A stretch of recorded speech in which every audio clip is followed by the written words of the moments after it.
Vite Air. Hono ne mo Idrissa Seck o ne mbimi noon tan nden Khalifa Gassama ari kañum ardino toon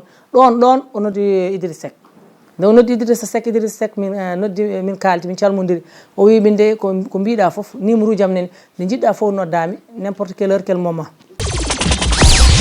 nde nanmi hen nde cikkannomi ni min ko ala ko gandumi ala ko mbawmi par ce que sa meeɗa wadde hunde kadi ala ko ganduɗa ala ɗum cikkannomi kono ala fin mi tawi hay somi wawani yimɓeɓe ene cohlimi hen par ce que nde nanmi premiére tan e parti président Macky Sall de mi ɓooyani hen mi yaltuni jaltumi jaami mbimi jooɗimi galam ñande foof opposant ɗi garat ene jiilo kam mbimi ijam mi cali mbimi noon min mi andano politique ni donc politique kadi min dal vraiment mi wawa komi ɓesɗo sa woni ɓesɗo par ce que politique aji amen toon ne muusi ladde minen exemple hoore fonde waɗi 14 village o Polel Demba Law anda hay 4 village mo ganduɗa gonɗe hoore fonde ni wonto mi anda toon ti Dabiya mi meeɗa yaade Dabiya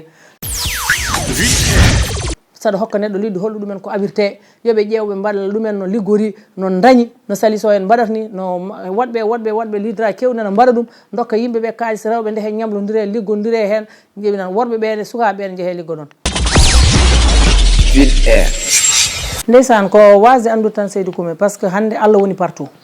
Allah gonɗo France o gonɗo Amérique o gonɗo Europe o gonɗo Afrique o gonɗo Dakar ɗo gonɗo hoore fonde o gonɗo Fouta o kanko woni partout politique o kam so Allah min meeɗano wonde miijam mi haalino kadi mi haalta min politique meeɗa wonde meeɗano calculde politique duuɓi gonmi France ɗi foof hay wodde mi wotata par ce que hay premier nde Macky Sall gagnotoni min mi wotani donc min kam politique hono noon koɓe mbiyatno ko jeeya ko rondi eyyi kadi hunde foof kadi ko babam nannimi politique adan nde o nannimi hen mi jaɓani min mbaddi hen ko juuti hono kadi Vite Air.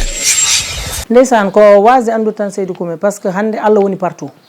Allah gonɗo France o gonɗo Amérique o gonɗo Europe o gonɗo Afrique o gonɗo Dakar ɗo gonɗo hoore fonde o gonɗo Fouta o kanko woni partout kadi neɗɗo fof ko arsukumum hande ɗumen ten minen mamiraɓe men nan ɗo ko wayno mamen Abdou Ndiaye ene woɗɓe ɓen meeɗa yantude Dakar mais alhamdoulillahi hande ko joguiɗo henna ko hay gonɗo ɗo hene duuɓi temedere ala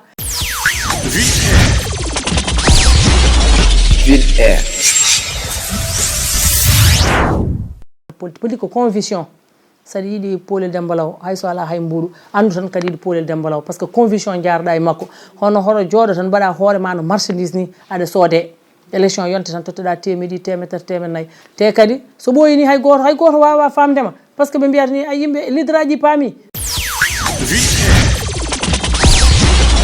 Vite Air. guideraji posé ɗe poti yiide min poti tinde min par ce que minen somin gari noon somin darima noon min mbi emin kaɓa e mabɓe muusat hono muusat vraiment muusat ɓe noon jeehi min noon kala kamɓe foof noon mi haalniɓe mbimiɓe kala garɗo min de ko heddeyam ko so mboɗo liggono neɗɗo hakkudame leader watta ɗum ɗon watta interprète hay goto heƴata hakkudame leader min kay leader ko min haaldata e ma mi sohlanema hay batte hono jinmi ko tina mboɗo liggo jiiya ko liggotomi ko ɓe mbi kam e heddiɓe kam mbiye ha jaaha Vite Air.